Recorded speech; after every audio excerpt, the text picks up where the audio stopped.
Estás escuchando Castellón Confidencial. Empezamos semana, amigos, gracias por estar ahí. Semana que nos va a traer mucha información, sobre todo lo que ocurra el domingo en las elecciones andaluzas. Mucho que explicarle en el programa de hoy desde este mismo instante. Y lo primero es recordar que están en marcha una serie de investigaciones, aunque usted no se haya enterado. Y no se ha enterado porque hay un plan preestablecido para que usted no se entere. Me refiero, dígame si ha visto o escuchado en alguna televisión que la Guardia Civil entró la pasada semana en el Ministerio de Sanidad, en el Ministerio de Fomento, en el Ministerio de Asuntos Económicos, en Paseo de la Castellana. ¿Usted vio imágenes de la Guardia Civil entrando en los tres ministerios a rebuscar papeles? ¿A que no? El día que empezaba esta operación, que fue el jueves de la pasada semana a las 9 de la mañana, hemos estado revisando qué hacían algunas cadenas de televisión que a menudo controlan la actualidad. Por ejemplo, La Sexta. Bien, pues La Sexta ese día tuvo en larga entrevista a Yolanda Díaz y luego se dedicaron a esto. Macarena Olona, después del debate, parecía que la campaña se iba a limitar, no mítines, a esperar al viernes el acto con sede Abascal. Cuando se contó por parte de los medios de comunicación, dijeron que no, ya no tenemos paseos por todas las ciudades por donde pasa. Espera un momentito, Gemma Llamazares y un vídeo de última hora de Macarena Olona paseando por las hermanas. Macarena Olona. En ese momento, mientras Farreras hablaba de esas cuestiones, como digo, estaba entrando la Guardia Civil en el ministerio de Nadia Calviño. Lo había hecho ya en el de Sanidad y en el de Fomento. ¿Qué hizo la 1 Televisión Española? Además de hablar del famoso incendio en Málaga, hablar del rey toda la mañana. Hay novedades sobre el rey emérito. Fíjense, casi fue como una receta, como una prescripción. Venir a España, sí, pero visitas cortas. Esa habría sido la pauta seguida por el rey emérito tras el consejo de su abogado. Lo publica El Periódico de Cataluña, que apunta a que el objetivo sería evitar una posible citación de Hacienda. Claro, y eso explicaría... Bueno, mientras estos temas ocupaban a la mayoría de televisiones, fue la denuncia de Isabel Díaz Ayuso la que llevó a la Guardia Civil a entrar en estos ministerios. Mire, el de Nadia Calviño buscando qué pasó con su marido, el marido de Nadia Calviño, que es Ignacio Manrique de Lara. Su empresa se llama B-Digital.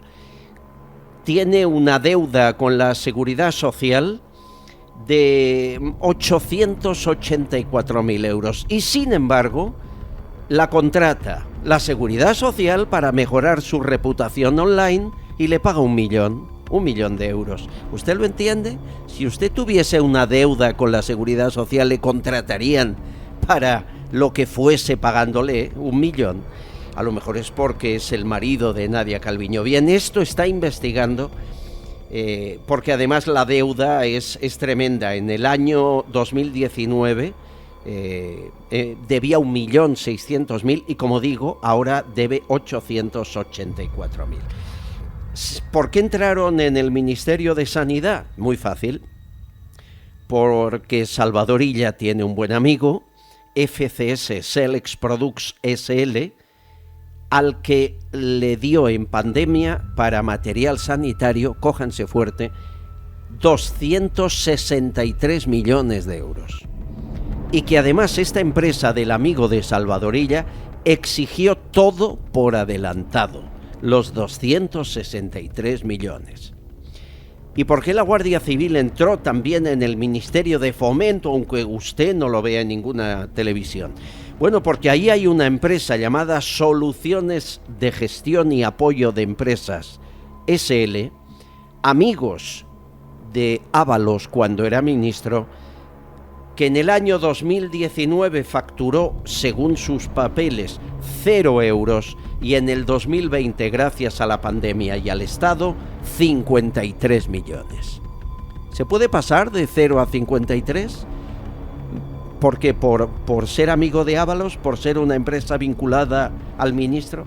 Estas tres cuestiones tan graves que han llevado a la Guardia Civil a investigar, no se hubiesen puesto en marcha las investigaciones por la Fiscalía Anticorrupción si no es porque Isabel Díaz Ayuso lo denunció.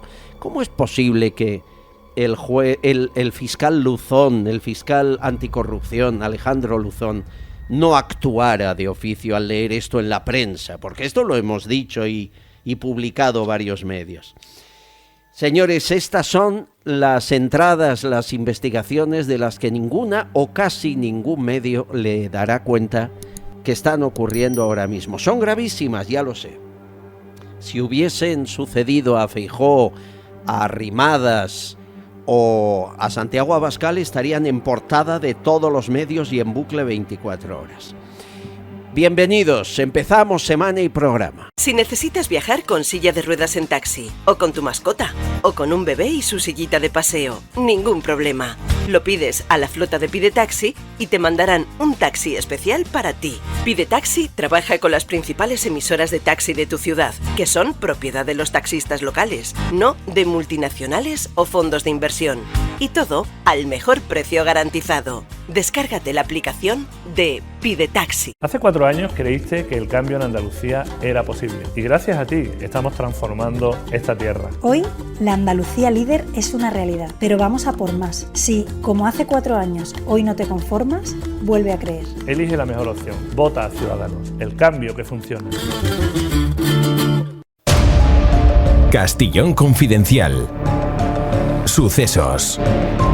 Señores, desde que Argelia y España rompieron relaciones, no paran de llegar pateras a tierra española desde Argelia. La media, la tarifa que pagan las personas que quieren llegar a España de forma ilegal es de 5.000 euros. Las mafias argelinas se están haciendo de oro desde hace unos días. 5.000 euros le cuesta a un argelino llegar a España, sea a través de Baleares o de Almería, que son los dos lugares principales. Esta mafia merece una explicación. Serafín Giraldo, inspector de policía, portavoz de H50. Hola. Muy buenas, Albert. Efectivamente, llegado el verano comienzan los problemas de migración en España. Hemos visto en las últimas horas la llegada de 100 personas de origen argelino a Palma de Mallorca. La motivación evidentemente empieza a dejar de ser humanitaria como nos quieren vender y vemos más motivaciones políticas. España ha cambiado su postura con el Sáhara y Argelia se ha enfadado. Por tanto, como medida de presión, envía ni más ni menos que una serie de pateras que originan que 100 personas pululen por las calles de Palma de Mallorca en plena expansión turística. Una patera tiene que ser fletada para poder llegar a España y en la costa, desde luego, existe vigilancia por parte de las autoridades argelinas. Por tanto, son ellas las que permiten estas llegadas y son ellas las que de alguna manera las organizan. Se trata de movimientos de personas muy difíciles de organizar y solo tiene que haber o puede haber una organización estatal para que estas personas puedan llegar a España.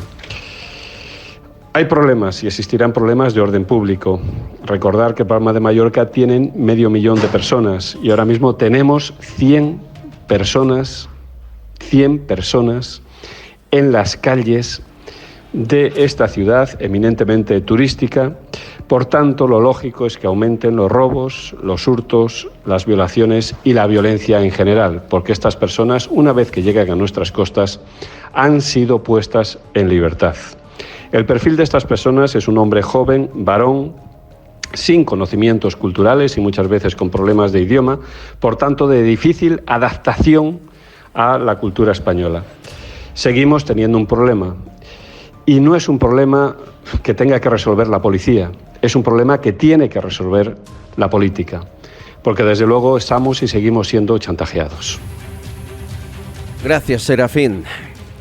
No paran, siguen llegando, incluso las hay con fórmula taxi, lanzaderas rápidas que llevan personas de Argelia a Alicante con dinero, personas que cuando bajan de esos barcos se van al bar más cercano y toman algo y pagan la consumición. Es otro tipo de migración ilegal, eso sí, que sigue alimentando las mafias, que luego algunas son detenidas por nuestras autoridades, la mayoría siguen haciendo negocios. Se calcula que cada día el negocio de estas mafias supera los 40.000 euros. Hemos creado el Jardín del Mar, lugar perfecto para escaparte de la rutina. Experiencia con aroma a mar. Cocina vanguardista, innovamos plato a plato. Obligatorio probar las hamburiñas con mayonesa de pimentón o los chipirones encebollados y el espectacular cachopo de atún, único. Y para los más clásicos, un bocata de calamares con pan negro y mayonesa cítrica. Estamos en la Avenida de los Andes 48 de Madrid. Reserva en el 91 81 45 772 91 81 45 772. El Jardín del Mar, un oasis en pleno Madrid, los 365 días del año. Andaluces, hace 4 años dijisteis no a la corrupción, no a una forma de entender la política que da la espalda a los intereses de Andalucía. Pero el cambio no se ha producido. Distinto color, pero los beneficiados siguen siendo los mismos. El 19 de junio, el cambio real que Andalucía merece llegará con Vox, para que Andalucía sea tierra de esperanza. Estás escuchando Castellón Confidencial. Sucesos, entrevista, debate.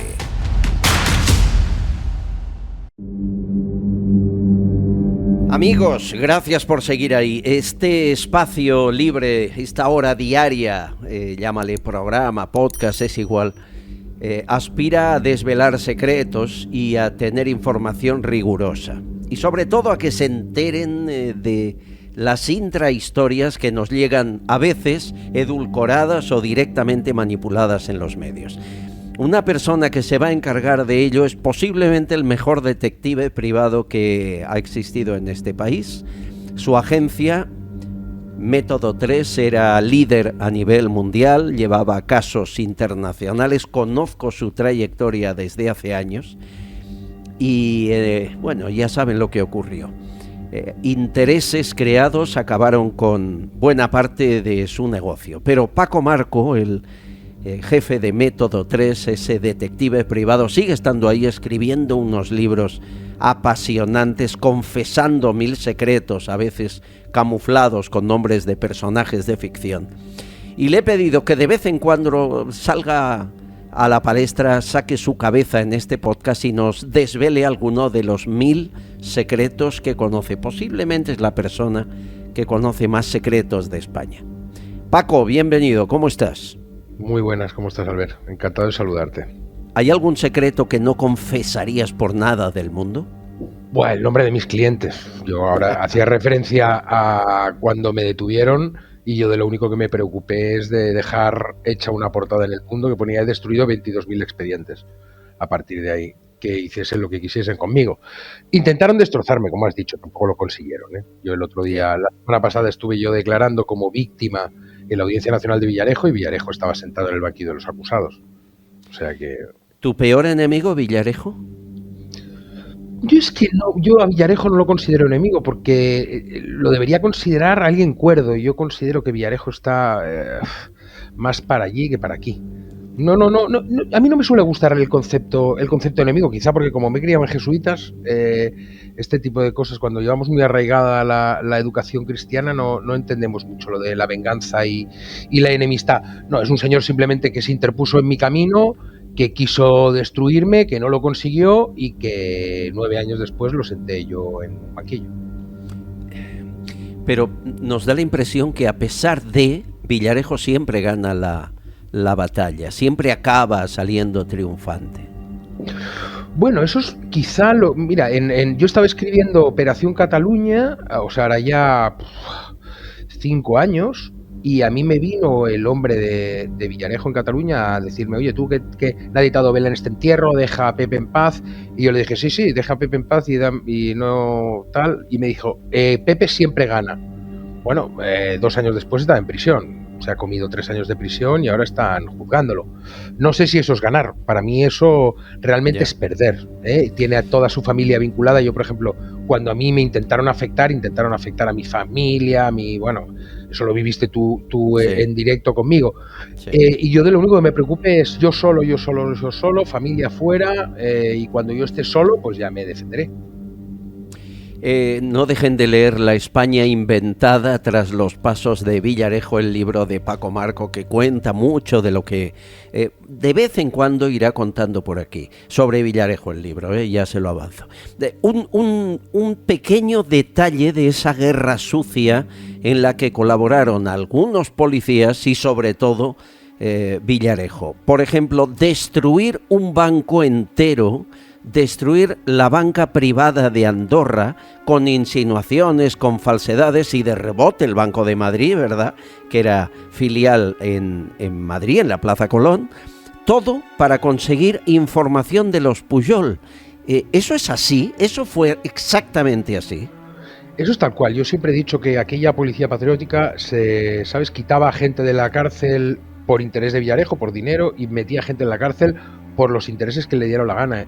Y una de las cosas más deleznables que hicieron, por lo que conllevó, fue la caída de la BPA y del Banco Madrid. Les exigieron las cuentas de los Pujol, luego con el tiempo se demostró que las cuentas de los Pujol estaban en Natbank y una pequeña parte había ido a recalar a BPA, y se llevaron un banco por delante. Sentaron a, no recuerdo el nombre porque tampoco tengo un vínculo yo muy estrecho con este tema, pero con el consejero delegado de entonces de la BPA, lo sentaron en el Villamagna en Madrid y le dijeron que o daba las cuentas de los Pujol o el Estado se cargaría el Banco Madrid. Y poco después los americanos emitían una nota que hace poco hemos escuchado en el Estado americano a través del FinCEN, que sería como nuestra CNMV, bueno, no, tampoco, eso sería la SEC, como nuestro SEPLAC, y el FinCEN lanzó una nota internacional donde colapsó al banco. Y hace poco hemos podido escuchar a otro de los de la Policía Patriótica decir que ya se había comunicado con el SEPLAC para informar sobre la BPA, ¿no? Bueno, no les importa cargarse familias, no les importa cargarse prestigios, no les importa cargarse un montón de puestos de trabajo, pero yo creo que todo este grupo fallaron en 2 tiros. Uno en el mío, porque nunca se imaginaron que no me iban a noquear y que yo iba a salir a lo bestia, y otro tengo la impresión, repito, en la lejanía de la Barcelona-Andorra, que tampoco la familia Cierco cejará de limpiar el buen nombre del banco y de su propia familia. No, ya te digo que es así. Pero ¿tanto poder tenía Villarejo y esa policía patriótica para decir o me das las cuentas de los Pujol o me cargo tu banco, diciendo a Estados Unidos que blanquea, que está aquí Gaupín, que hay no sé quién en cuentas? ¿Tanto poder tenían? A ver, no nos olvidemos que aquella policía patriótica, desde su cabeza, ¿no?, de Eugenio Pino para abajo, pasando por inteligencia por Villarejo, por Martín Blas en una segunda parte, desde asuntos internos, Bonifacio Díaz Sevillano, todo un montón de policías, al final tenían línea directa con Francisco Martínez, el número 2 del Ministerio del Interior, el secretario de Estado, que era el que autorizaba o dejaba de autorizar. Y las investigaciones eran auténticas investigaciones prospectivas políticas. O sea, no nos olvidemos, todo esto surge porque en 2012 España colapsa, Rajoy está intentando sacarnos de la crisis, como luego consiguió, va Artur Mas a Rajoy a exigirle dinero, Rajoy le dice, oye, ahora no me puedes pedir dinero porque es que no tenemos, y Artur Mas entra en la deriva nacionalista independentista, y no se les ocurre otra cosa que utilizar a Mortadelo y Filemón para intentar investigar aquí a todo catalán. Bueno, en Operación Cataluña aparece una frase muy buena que dijo Eugenio Pino: aquí todo el mundo que levanta el dedo y dice independencia, ese se le investiga. Bueno, pero oiga, habría que escuchar un poco más, no por la idea política, o sea, ¿son chorizos o no son chorizos? O sea, claro. A mí me parece muy bien que hay un montón de imputados políticos, sean de cualquier tipo de cuerda, no por el color, ¿no? Y ahí es que se llevaron por delante un banco, punto. Ya está. Pero es brutal lo que cuentas. Pero Villarejo era amigo del PSOE al principio, amigo del PP después, sería amigo del diablo si hiciera falta, ¿no?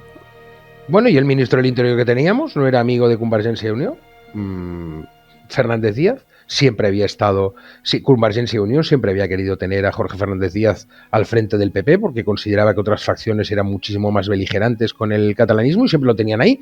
Y ese señor es el que les traicionó. Y no lo digo yo, lo dijo Villarejo el otro día en la Audiencia Nacional, que dijo que todas las órdenes de Cataluña las daba el ministro del Interior directamente. Obviamente, él daría la orden y otros las ejecutaban, ¿no? Uh-huh. ¿Alguna vez te intentaron sobornar para que no contaras algo sobre esta historia? Sobre esta me intentaron amenazar, me detuvieron, me hicieron entradas y registros, me amenazaron justo antes de la detención diciéndome salva Alicia Sánchez Camacho, iremos a por ti. El chantaje económico fue mucho más divertido y fue previo, cuando se me vinculaba a mí a una investigación del entonces vicepresidente de la Comunidad de Madrid, Ignacio González, posteriormente presidente de la Comunidad de Madrid y posteriormente detenido, imputado y procesado expresidente de la Comunidad de Madrid, Ignacio González, me hizo llegar una oferta de 1 millón de euros en contratos con Caja Madrid. ¿Quién? Sí, el entorno de Ignacio González. Sí. Cuyo 1 nombre millón no diré. de euros en contratos. En contratos de investigación, o sea, sí, te damos un contrato de investigación de mi trabajo con Caja Madrid si nos dices el nombre de tal persona. Y los envié a tomar vientos. 1 millón de euros, lo bien que te hubiese ido en esa época. Sí, pero ¿sabes qué me pasa a mí? Mira, es lo mismo que lo de la Camarga. Yo recuerdo la cara de mi abogado cuando me viene después de las 72 horas que me habían tenido detenido. Mi abogado me viene y me dice, oye, que dicen que si pueden haber prisiones preventivas, no sé qué, no sé cuántos. Y yo le dije, oye, ¿quieres no preocuparte? Le dije, han atacado en la prensa a mi madre, han atacado en la prensa a mi mujer. Me dijo, no. A partir de ahí le dije, ahora no te preocupes, esto es absolutamente legal, fue consentido y ya saldremos. Tú no te preocupes. Yo si hubiese aceptado 1 millón de euros de cualquier cosa, es que no dormiría tranquilo. Es una cuestión de conciencia, porque yo me he criado, porque la agencia la creó mi madre, ¿sabes? Mi hijo lleva mi mismo apellido. En eso soy un poco como lo que dicen de los Cierco, ¿no? Que al final el apellido marca para unas cosas bien, para otras mal, pero al final cuando quieres dejar apellidos limpios y heredas apellidos limpios, lo único que no quieres es que esté sucio, ¿no? ¿Cómo destrozar el empleo, los trabajadores, las sucursales de un banco entero en Andorra con sucursales en Madrid, como chantaje porque no le has dado las cuentas de Pujol? Eso ha ocurrido en España, señores. Es quizá una cima en lo que es la extorsión, en lo que es la corrupción, y siempre está el nombre de Villarejo. Seguiremos en próximos programas. Esto es solo la punta del iceberg de lo que conoce Paco Marco. Un abrazo fuerte, amigo. Cuídate mucho. Un abrazo, Alberto. Radioteléfono Taxi, ahora con precio máximo garantizado. Llámanos al 91-547-8200 o descarga Pide Taxi. Más información en rttm.es. Andalucía, líder de creación de empleo en toda España. Récord de inversión en educación. Hace 4 años muchos nos dijeron que todo esto era imposible. Yo os pedí confianza y hoy nuestra tierra no es noticia por la corrupción, sino por las oportunidades para sus ciudadanos. Vota Ciudadanos, el cambio que funciona. Hay 1000 formas de contacto para estar juntos a través de todas las plataformas. Hay teléfonos, WhatsApp, redes sociales, la suscripción al canal de YouTube y vuestros comentarios también en iVoox o en Spotify. Muchas gracias. Raúl Mellado, algunos mensajes que cuentan. Muy buenas, Albert. Pues sí, vamos a leer unos cuantos comentarios. El primero es de un usuario llamado Miguel Alcaraz y dice: empresarios de Argelia, el Estado les garantiza pérdidas y les encamina a otros mercados fuera de España. El siguiente es de un usuario llamado Frei Josefo y dice: Pedro Sánchez ha conseguido no arreglar nada con Marruecos a cambio de fastidiarlo todo con Argelia. Maravillosa gestión. Luego tenemos un último... De eso hablaremos ahora con invitados, entre ellos con Pilar Cernuda, que tiene información privilegiada. Más. Tenemos un último comentario también de Argelia, de un usuario llamado Capitán Bitcoin, y dice: Estados Unidos, a 7.000 kilómetros de España, ya es nuestro primer suministrador de petróleo, con un aumento interanual del 300%. Los niveles de importación más altos desde que hay registros. Grandes logros ecosostenibles del geoestratega Pedro Sánchez. Luego sobre tenemos todo otro geoestratega, sí, sobre todo. Más. Tenemos otro comentario sobre el chantaje de Bárbara Rey al rey Juan Carlos I de José Luis y nos dice: pocos se fijan en que la única persona que está en activo de todos los protagonistas es la Robles, dadora y canalizadora de la manteca reservada para que no quedase constancia. Muy pocos le reclaman la jubilación. Me gusta mucho que les llamen la Robles, como la Dolores a la fiscal general del Estado. Yo creo que es cariñoso, ¿no? Bueno, déjalo. ¿Alguna cosa más? Pues tenemos un par más. Uno de Ricardo Campos y Valeria Milán, que dice: te estamos escuchando desde Querétaro, México. Seguid luchando por la libertad de expresión. También te escuchamos en el podcast de Cárdenas. Muchas gracias, México.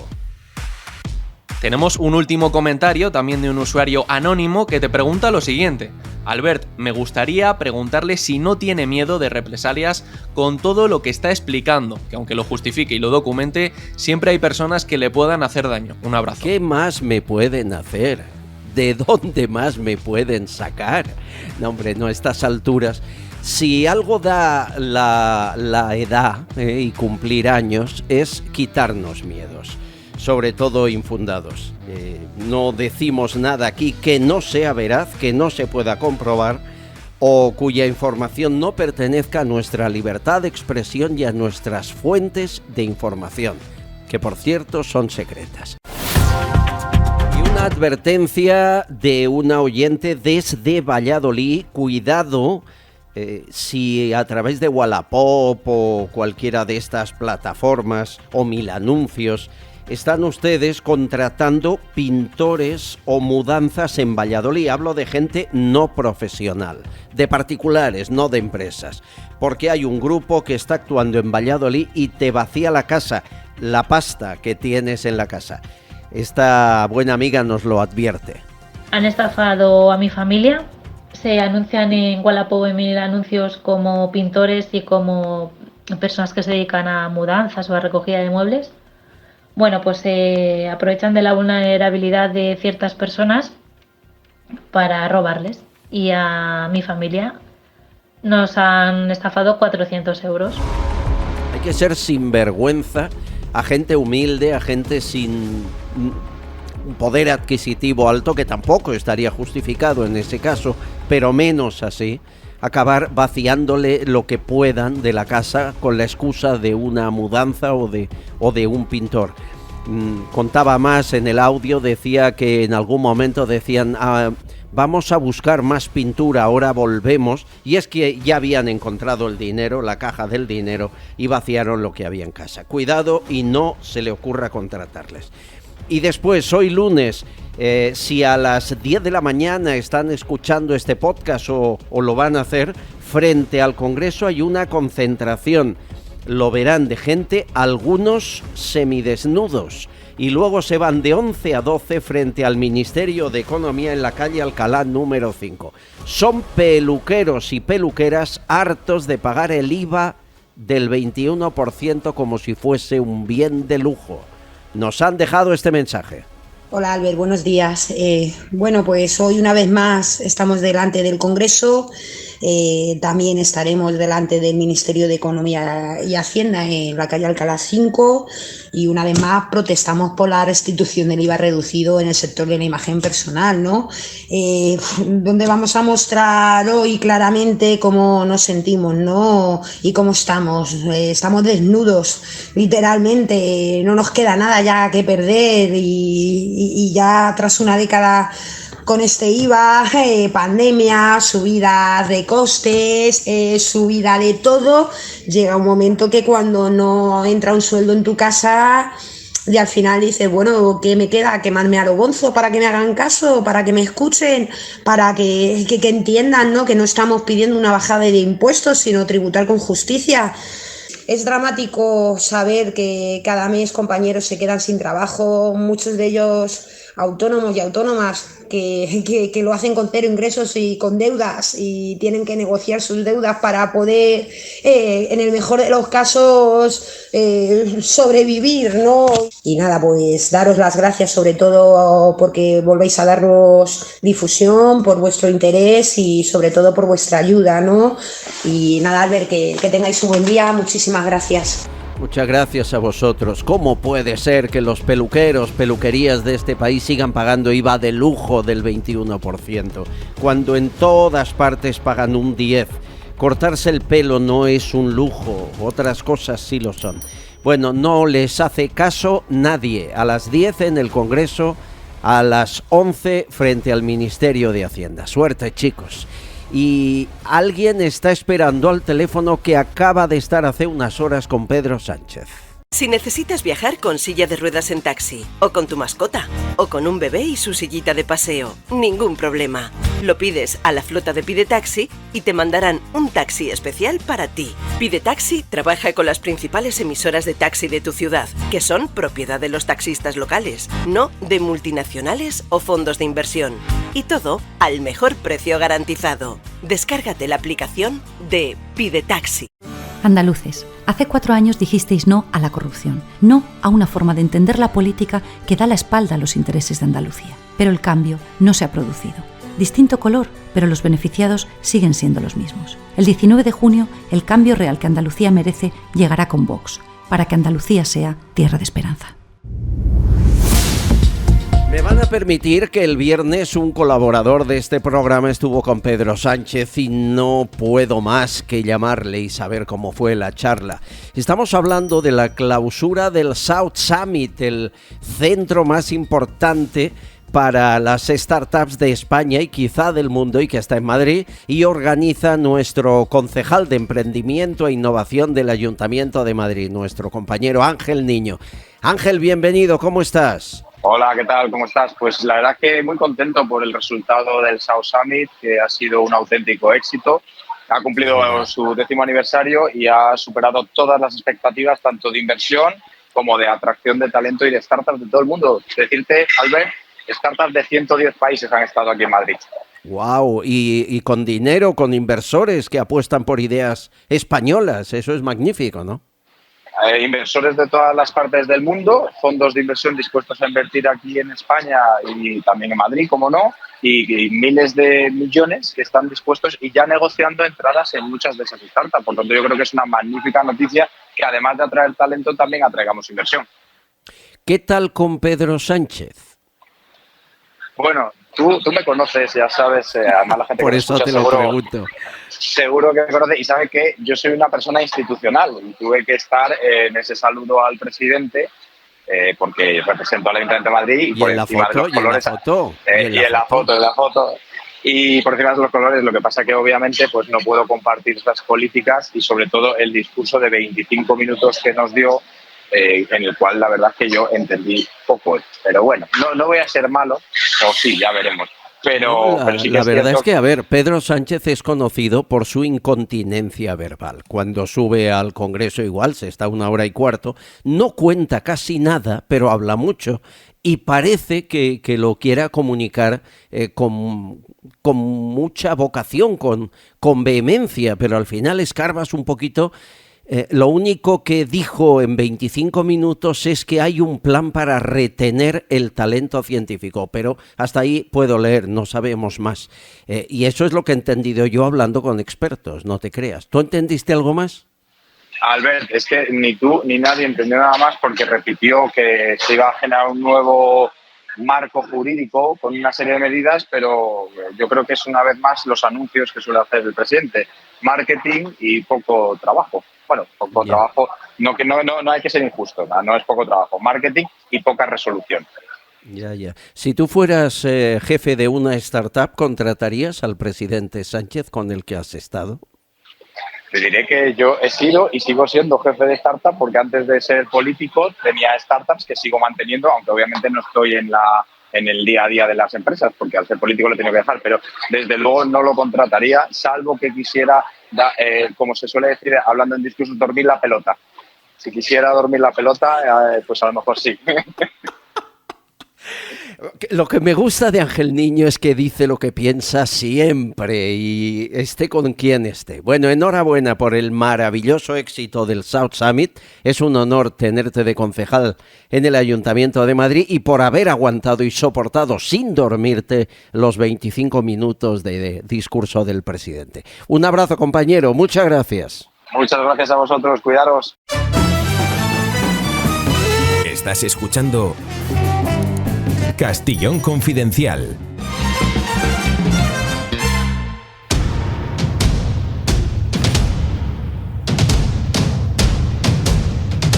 Es el momento de empezar a reflexionar. Hoy tenemos dos cerebros privilegiados en el mundo de la comunicación, del periodismo, de la lucha por los derechos civiles, y es un honor que estén compartiendo este programa, este podcast. Esteban Ibarra, presidente del Movimiento contra la Intolerancia. Bienvenido, ¿cómo estás? Pues un placer de estar con vosotros y de compartir este momento. Un gusto que pongamos las cosas en su sitio con alguien como Esteban. Y una maestra que me ha enseñado mucho en el mundo del periodismo y que referencia cuando tengo dudas sobre lo que hago. Pienso que haría Pilar Cernuda en mi lugar y hago lo que intento, llegar a la mitad de lo que ella conseguiría. Pilar, bienvenida, ¿cómo estás? Gracias, no, me pasa que todo lo que te pasa es que yo tengo muchos años ya de profesión, eso es lo que pasa, ¿eh? Bueno, pues benditos años, porque en esto del periodismo tú estarás sorprendida como yo que la evolución de la profesión no es para bien, ¿verdad? Hombre, hay de todo, ¿eh? Hay excepción, pero me Sin sorprende duda. bastante la forma de trabajo, ¿no? A mí, yo soy de las que creo que la información hay que hacerla donde se produce y hablando, o sea, yendo directamente tú allí donde se produce la información y hablando con quienes la protagonizan, ¿no? Y ahora creo que hay un exceso de buscar en las redes sociales qué es lo que pasa y evidentemente no es lo mismo. Quiero preguntaros sobre una cuestión que explotó la pasada semana como se esperaba que ocurriera. Mónica Oltra, señores, Mónica Oltra, ya hay imputación directa por parte de Fiscalía, que veremos si se traslada en investigación judicial, pero la Fiscalía del TSJ de Valencia dice textualmente: no existió en la sede de la Consejería ninguna voluntad real de esclarecer los hechos, el abuso del exmarido de Mónica Oltra, una menor, sino por el contrario de ocultarlos. Dice más el fiscal: cuando la Policía Autonómica casi por casualidad conoce los hechos, los pone en contacto con Fiscalía de Menores y abre un expediente informativo a la Consejería, que es como una instrucción judicial para desacreditar a la víctima, no para ayudarla. Es muy duro el fiscal en estas apreciaciones y habla de 13 personas del equipo de Mónica Oltra que no habrían dicho la verdad al juez para protegerla. Y lo último que les avanzo de lo que Fiscalía ha escrito: Oltra, dice Fiscalía, trazó un plan preestablecido para desacreditar a la víctima de los abusos de su exmarido.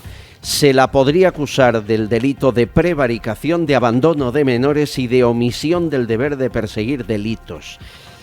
¿Qué ha dicho Mónica Oltra? Esto. Així el que s'està dient és que 13 persones, cada una de son pare de sa mare, han mentit al jutge per a protegir-me a mi.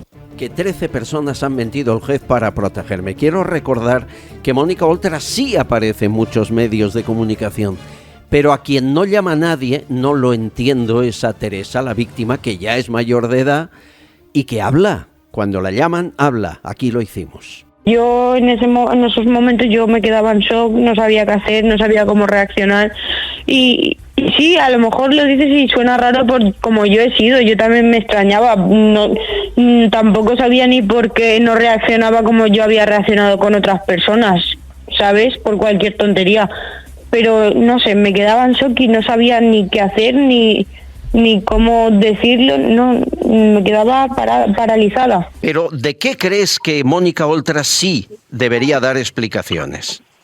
Del por qué escondió la denuncia esos meses. ¿Cuántos meses? Creo, tengo yo escuchado 4.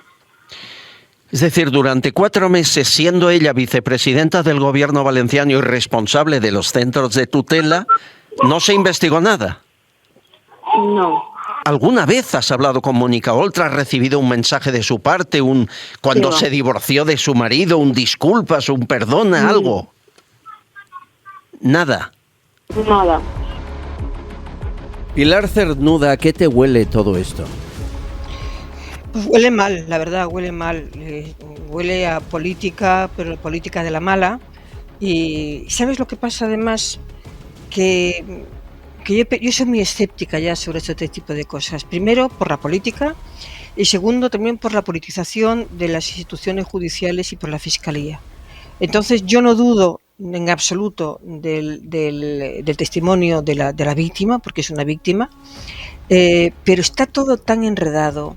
He escuchado a Mónica Oltra decir, yo me enteré 6 meses más tarde, no tuve ninguna noticia, luego insistiendo en que 13 personas supuestamente mintieron al juez. Es decir, intentan la confusión, y todos sabemos que en la confusión y en las aguas revueltas es muy difícil encontrar algo sólido, y yo tengo para mí, pero es una percepción, que Mónica Oltra miró para otro lado porque estaba su exmarido o su marido en aquel momento envuelto en un asunto verdaderamente muy turbio, muy, para mi entender, terrible, y que no sabe cómo salir de esto, y lo que hace es pues enredar muchísimo ella. También está Ximo Puig por el medio intentando que esto no vaya más porque es nada menos que su vicepresidenta. Entonces la única percepción es que está todo muy enredado por la política, y además por eso tan terrible que está ocurriendo en España en los últimos años, en estos 4 últimos años, que es cómo se está apoderando el gobierno de las instituciones, y cómo la Fiscalía pues ha perdido credibilidad. Algunos jueces han perdido credibilidad y alguna Fiscalía también, y entonces es muy difícil encontrar la claridad en todo este escenario. Esteban. Bueno, yo me voy a salir de la reflexión política, ¿no? Me voy a ir a una reflexión moral, ética, y lo primero que siempre uno tiene que tener en consideración es un doble enfoque en este tipo de casos, ¿no? Es el del derecho de la víctima, que es muy claro en cuanto a garantizar pues la atención inmediata ante una situación que pueda denunciar. Luego ya se puede descartar si es una presunción que no tiene veracidad, y bueno, pero lo que no tiene que descartar son las autoridades que tengan capacidad para descartarlo, ¿no? Por mucho menos he denunciado yo, ¿eh? Y luego el otro es el interés superior del menor. Es que estamos hablando de una persona que es menor y que necesita todavía, incluso la propia legislación del menor exige una actuación pues de mucha tutela, ¿no? No sé, yo creo que todo el mundo puede entender que, con independencia de las dimensiones políticas que tenga el tema, pues yo además consciente de que mi marido, mi ex, está siendo investigado y después condenado, pues hombre, me habría acercado a la víctima y habría hablado con ella, ¿no?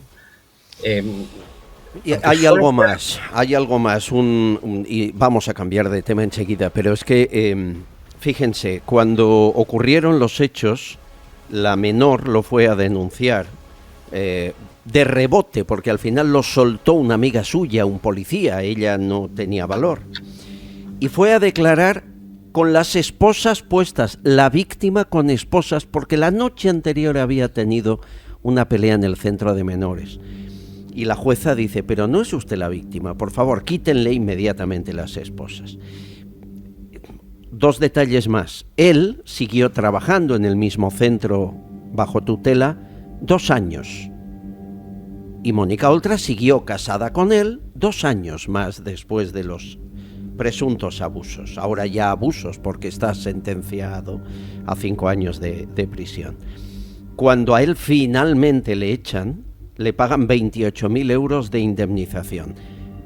A la niña solo le ha indemnizado con 6.000. Hay tantas irregularidades que tú, que eres presidente del Movimiento contra la Intolerancia, tienes aquí para escribir un libro. Es todo tan sucio, tan burdo, cuando hablamos de una menor. ¿Dónde está esa palabra de cariño de la ministra de Igualdad, ¿no? Un tuit. Y te pregunto, a ti, Pilar, ¿cómo puede tener Yolanda Díaz a Mónica Oltra y Ada Colau, la segunda imputada, la primera a punto de estarlo, a su lado en el proyecto político que presenta ahora en julio. Mira, aparte de todo lo que has dicho, se habían dado más casos de abusos en ese centro y había habido más denuncias y, sin embargo, nadie tomó cartas en el asunto para investigar qué estaba ocurriendo. Es decir, que es todo verdaderamente sucio. Bochornoso, sucio, intolerable, pero insisto, vamos a ver qué dicen los jueces. Lo que pasa es que en este momento la credibilidad de los jueces y los fiscales en España está en entredicho por razones que todos conocemos, ¿no? En cuanto a Yolanda Díaz, mi criterio respecto a Yolanda Díaz, como soy gallega, es paupérrimo. Desde hace mucho tiempo, ¿no? Su carrera política en Galicia está basado en sucesivas traiciones a dirigentes políticos que son los que le han ayudado a llegar a donde llegó. Y yo lo estoy diciendo desde el primer momento. A mí no es una persona que me inspire confianza, y en Galicia pues hace ya mucho tiempo que la gente le conoce, sobre todo cuando utilizó a alguien que está en las antípodas de lo que yo puedo defender, como es Beiras, José Manuel Beiras, pero que por hasta por su edad, fíjate, que ya debe estar cerca de los 90 años, pero por su trayectoria política, personal e intelectual durante las épocas en que determinadas trayectorias políticas te podían suponer la cárcel, pues una persona, insisto, que está en las antípodas de lo que yo lo podría defender políticamente, pero que hasta Fraga le tenía respeto, y se lo tenían mutuamente, precisamente porque eran dos personas consecuentes, pues como Yolanda lo utilizó con su partido para conseguir el escaño en Madrid y luego destrozó el partido desde dentro. Bueno, yo el otro día cuando escuché a Pablo Iglesias decir que se sentía traicionado por Yolanda Díaz, pero claro, él es quien la ha convertido en vicepresidenta por su dedo, quien la designó candidata de Podemos a la presidencia del gobierno, y luego pues lo que ha hecho ella, ¿no? Que ha sido petardear Podemos. Ahora se quiere aliar con Errejón, que es el adversario que tiene Podemos.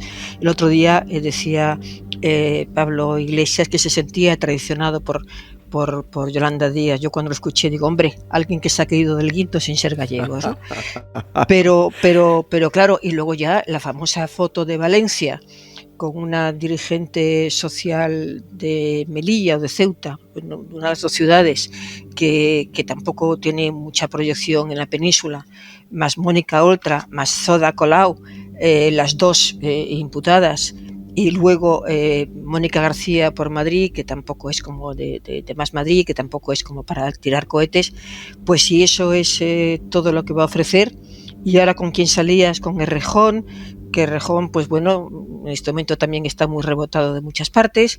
En fin, que no es una persona, por lo que he dicho, que habéis podido advertir, que no es de las que yo me inspira una confianza excesiva sobre su futuro político, que a lo mejor va a ser espléndido, pero yo luego no me va a contar nunca con mi apoyo.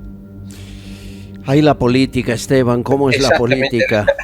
Malos compañeros de viaje. Claro, yo creo que en política es muy importante elegir bien las compañías. Sin duda. Dime con quién andas y te diré quién eres, dice el refrán, el sabio refrán. Nosotros estamos llenos de sabios refranes, y hay para mucha gente y para todos, ¿no? Pero no vale todo. Yo creo que no vale todo. Debieran cualquier político, de elegir muy bien esas compañías. Ahora, yo creo que la fase en la que estamos, pues estamos viendo traiciones, como la que mencionaba Pilar ahora mismo, y que el uso sobre todo de Beiras, porque yo tampoco estaba en los esquemas político-ideológicos de Beiras, pero me pasaba lo mismo. Es decir, respetaba a este hombre, sobre todo la gente que viene de una trayectoria de lucha, que las ha pasado muy mal, que ha tenido que hacer mucho zigzag. Entonces, bueno, abusar sobre todo de la experiencia y de la sabiduría que te da la experiencia y de la referencia que te generan los años para luego hacer un daño, pues, hombre, no es de recibo. Creo que la política está llena de traiciones en estos momentos. Nos faltan gentes de principios, gentes de valores, que eso yo creo que la sociedad lo agradecería. Se puede ser mejor o peor político. Hombre, para eso están los técnicos, los gestores, los funcionarios, para aplicar las cosas, pero nos falta gente de palabra, que no cambie de la noche a la mañana, digo A y después a las horas digo B. Y bueno, donde la gente se siente bastante engañada. Tú eres hijo de la transición, Esteban. Pues Esa sí. transición que haciendo panfletos de izquierdas te llevó a la cárcel en aquellos años a Carabanchel. el político de entonces se jugaba mucho más que el político de ahora y sin embargo era más sincero. Es que no tiene nada que ver. Tú, para hacer, por ejemplo, una distribución de panfletos, sabéis que 3 panfletos ya era una detención, y te podían acusar del delito de propaganda y meterte 3 años por ese delito. Ahora mismo, pues incluso se paga por hacer política. Bueno, en aquel momento lo que hacíamos era pagar con la libertad, es decir, nos quebraban la libertad. Bueno, así crecimos muchos. Yo reconozco que he tenido buenos maestros, me fijaba mucho en Beira, me fijaba en Fraga, me fijaba en todos. Aprendimos de unos y de otros. Y dentro de las diferencias, yo veía que eran gente que eran fieles a sus principios. Aunque no los compartieras, pero tenían sus principios, que los entendías su mensaje. Ahora mismo es que no sabes por dónde te van a salir. Tan pronto te dicen una cosa como a las 24 horas ya han cambiado. Y claro, en ese sentido yo creo que hay bastante fraude al elector, porque te prometen una cosa, no hay un pacto, no hay ese contrato social que son las elecciones, pues bueno, también me pueden decir, oye, es que eres injusto porque no todos somos iguales y tal. Bueno, vale, habrá que analizarlo caso por caso, pero yo lo que estoy es constatando una decepción con la gente que está en la política precisamente por todo esto. ¿Esa decepción la tienes tú también o estamos generalizando, Pilar Cernuda? Hombre, estamos generalizando, pero las excepciones son muy pocas, ¿eh?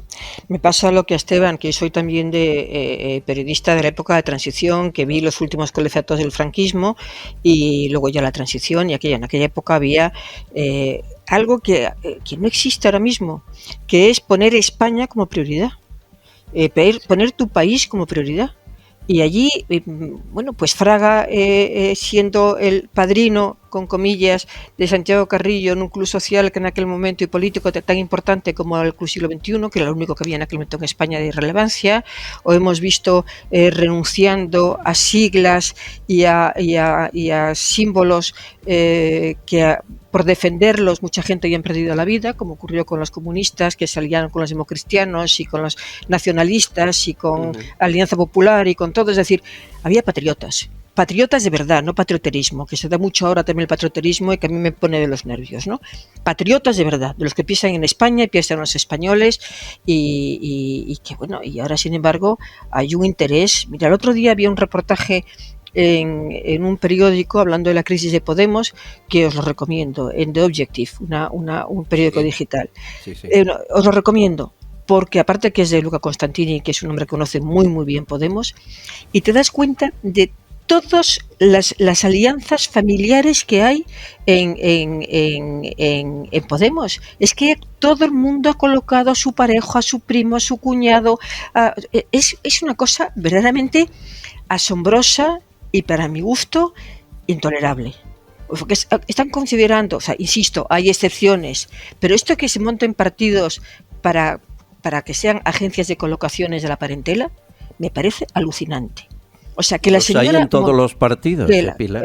Sí, pero en este fundamentalmente. Que la señora Montero me dé lecciones a mí, que yo nunca he levantado la bandera del feminismo, nunca, porque no hacía falta. Mi generación, las mujeres de mi generación, lo que hicimos fue, pero por convicción, el decir, oye, sin decir somos iguales que los hombres, simplemente trabajábamos para que se nos reconociera que éramos iguales que ellos.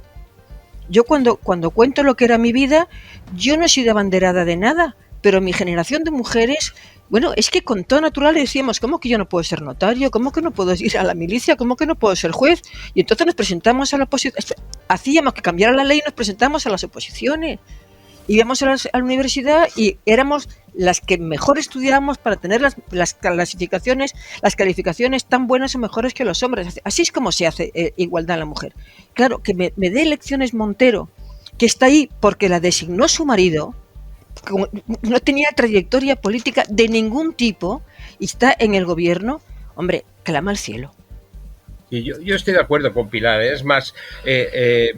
sí se reivindicaba desde la izquierda, yo vengo de esa tradición, una izquierda patriótica, o sea, defendíamos España, queríamos una España democrática, plural, tolerante, en fin, una España constitucional que avanzara para adelante, pero sabías que tenías que hacerlo con gente que no compartía sus mismas ideas, pero en esencia sí estabas compartiendo ese deseo, ese objetivo final, ¿no? Ahora hay nepotismo, mucho nepotismo, es por todas las partes. Entonces dices, no. En aquella época tampoco teníamos esa posibilidad de nepotismo porque lo que te podía acarrear como consecuencia es un daño familiar enorme. Puedes ir reprimido en la época de la dictadura, pero también, ojo, que durante la transición fue muy duro. Esto no llegó a concretarse hasta después del tejerazo y ya en la década de los 80 cuando dijimos, bueno, esto ya está consolidado. Pero en esos momentos practicar el nepotismo era como inviable. Ahora no, ahora todos son prebendas. Entonces sí creo que sea necesario una mejora moral de toda la clase política, vamos. Señores, estamos con Pilar Cernuda, con Esteban Ibarra y un traguito de vichy catalán que nos ayude a pasar estas altas temperaturas. Es agua transparente, buena, con las burbujas que nacen en su lugar de origen, con 0% calorías, con sabores para que este verano le acompañe, de extractos de fruta natural. Toda la variedad la tienen en los mejores establecimientos de toda España, pero que sea vichy catalán.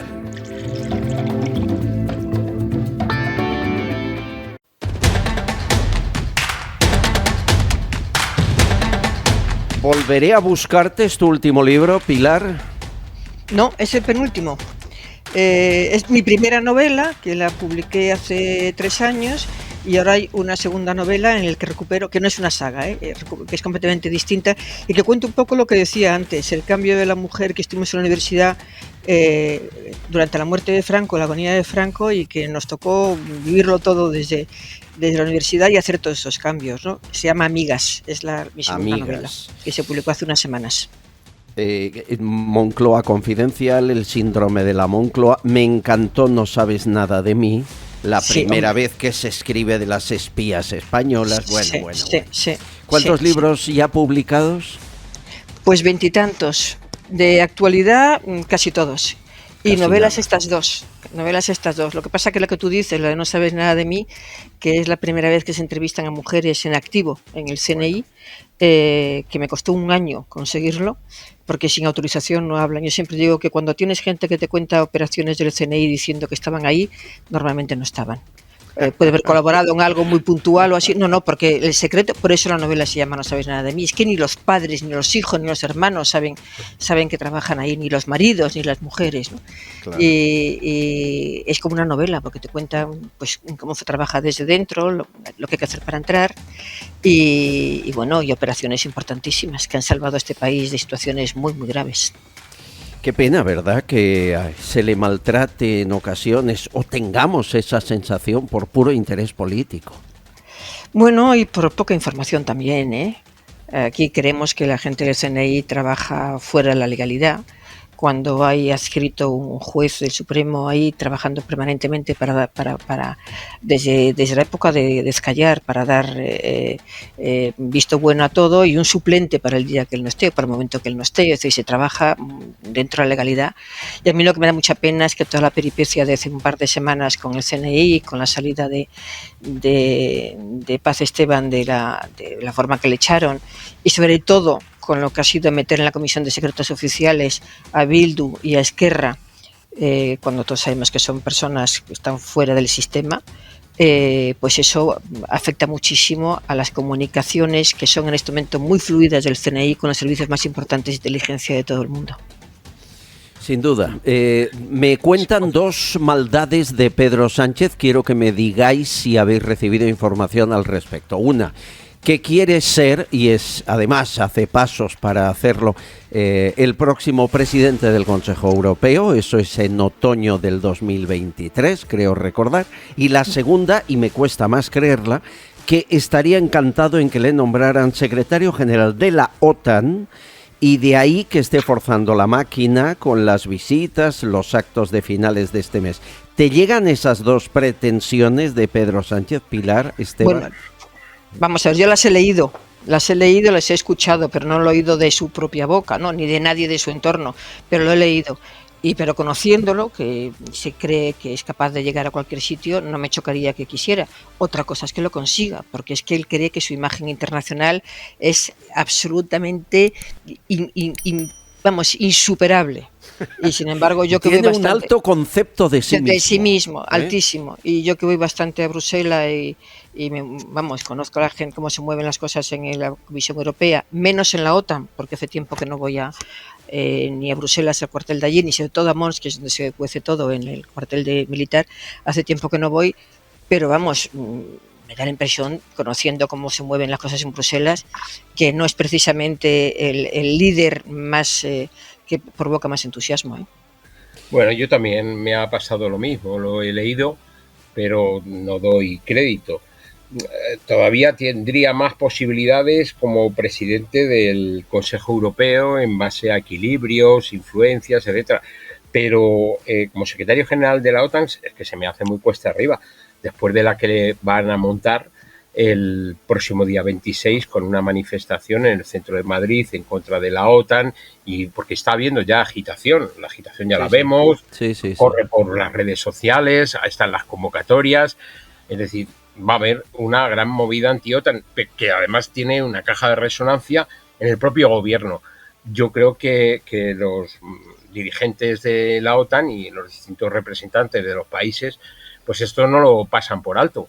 Y no lo pasan por alto, y como uno se puede imaginar, no es de recibo que esto se premie con una Secretaría General de la OTAN. Es verdad que tuvimos a Javier Solana en la Secretaría General de la OTAN, pero yo creo que ahí lo que hubo fue incluso un reconocimiento al papel que jugó Felipe González después de OTAN de entrada no, y luego pues puso cambio de criterio, a cambio de criterio y tal. Bueno, y lo dice una persona que estaba en el otro lado, es decir, que yo en aquel momento, cosa que ahora mismo no defiendo, pero en aquel momento yo pedía claramente la no entrada en una dinámica de bloques militares, porque también decía OTAN no, Pacto de Varsovia tampoco. Es decir, ni OTAN ni Pacto de Varsovia.